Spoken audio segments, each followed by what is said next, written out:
നിലവിൽ ഈ നദിയുടെ കരയോട് ചേർന്ന ഭാഗത്ത് ഡീപ് ഡൈവേഴ്സ് പരിശോധന നടത്തുന്നുണ്ട്. ബൂം എസ്കലേറ്റർ ഉപയോഗിച്ചുള്ള ലോറി കരയിലേക്ക് എത്തിക്കാനുള്ള ശ്രമവും നടക്കുന്നുണ്ട്.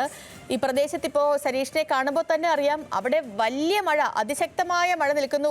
ഒരു സമയത്ത് സരീഷിന്റെ ആ കുട പോലും പറന്നു പോകുന്ന രീതിയിലുള്ള വലിയ കാറ്റും മഴയും ഒക്കെ അനുഭവപ്പെട്ടു നമുക്ക് ദൃശ്യങ്ങളിൽ കാണാനും പറ്റുമായിരുന്നു. അപ്പൊ ഇനി കാലാവസ്ഥ കുറച്ചും കൂടി അനുകൂലമായി നിൽക്കുകയാണെങ്കിൽ ഈ രക്ഷാദൗത്യം രാത്രി കഴിഞ്ഞും തുടരുമോ?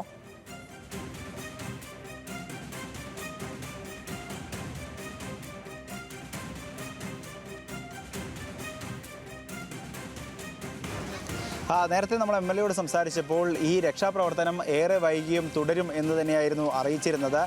അങ്ങനെയെങ്കിൽ തീർച്ചയായും ഇന്ന് രാത്രിയോടെ, പക്ഷേ ആദ്യഘട്ടങ്ങളിലെല്ലാം ഈ രക്ഷാപ്രവർത്തനം ഏറെ വൈകിയും തുടരും എന്ന് ജില്ലാ ഭരണകൂടമൊക്കെ പറഞ്ഞിരുന്നെങ്കിലും രാത്രി 8 മണി വരെ മാത്രമാണ് ഇവിടെ പലപ്പോഴും രക്ഷാപ്രവർത്തനം നടത്തിയത്. കഴിഞ്ഞ ദിവസങ്ങളിലെല്ലാം 6 മണിയോടെയോ 7 മണിയോടെയോ ഒക്കെ രക്ഷാപ്രവർത്തനം അവസാനിപ്പിക്കുകയും ചെയ്തിട്ടുണ്ട്. പക്ഷേ ഇത്തവണ അല്ലെങ്കിൽ ഇന്ന് വളരെ ശുഭസൂചകമായ ലക്ഷണങ്ങൾ, ശുഭസൂചകമായ സൂചനകളെല്ലാം ഓരോ മണിക്കൂറുകളിലും ഉണ്ടാവുന്നുള്ളത് കൊണ്ട് തന്നെ വളരെ പ്രത്യാശയോടെയാണ് പ്രവർത്തനങ്ങൾ നടത്തുന്നത്. അത്യാധുനിക സൗകര്യങ്ങളുള്ള വെളിച്ചം ഉൾപ്പെടെയുള്ള സൗകര്യങ്ങൾ ഇവിടേക്ക് എത്തിക്കും എന്ന് തന്നെയാണ് MLA പറഞ്ഞിരിക്കുന്നത്. MLAയുടെ വാക്കുകൾ നേരത്തെ നമ്മൾ കേട്ടതാണ്.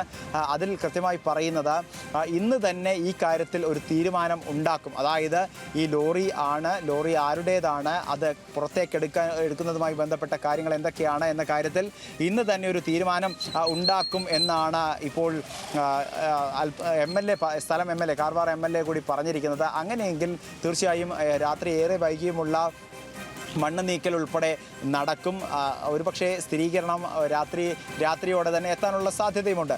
അതോടൊപ്പം ഈ മേഖലയിൽ ഒരു പ്രതിസന്ധിയായി ഈ മഴ നിൽക്കുന്നുണ്ട്. പക്ഷേ നേരത്തെ നമ്മൾ MLAയോട് ചോദിച്ചിരുന്നു ഏത് രീതിയിലാണ് പ്രവർത്തനം നടക്കുന്നത്, ഈ മഴ, ഇടയ്ക്കിടെയുള്ള മഴ, കാറ്റ് എന്നിവ ഏതെങ്കിലും രീതിയിൽ പ്രതിസന്ധി ഉണ്ടാക്കുമോ എന്ന ചോദ്യത്തിന് അദ്ദേഹം പറഞ്ഞത് എത്ര വലിയ മഴ പെയ്താലും ഇന്ന് രക്ഷാപ്രവർത്തനം തുടരും. ആ രക്ഷാപ്രവർത്തനത്തിൽ ലോറി ആരുടേതാണ് എന്ന് കണ്ടെത്തും. അത് സാധിക്കുമെങ്കിൽ അത് ഇന്ന് തന്നെ കരയിലേക്ക് എത്തിക്കാനുള്ള പ്രയത്നങ്ങൾ നടത്തും എന്നുള്ളതാണ് MLA പറഞ്ഞത്.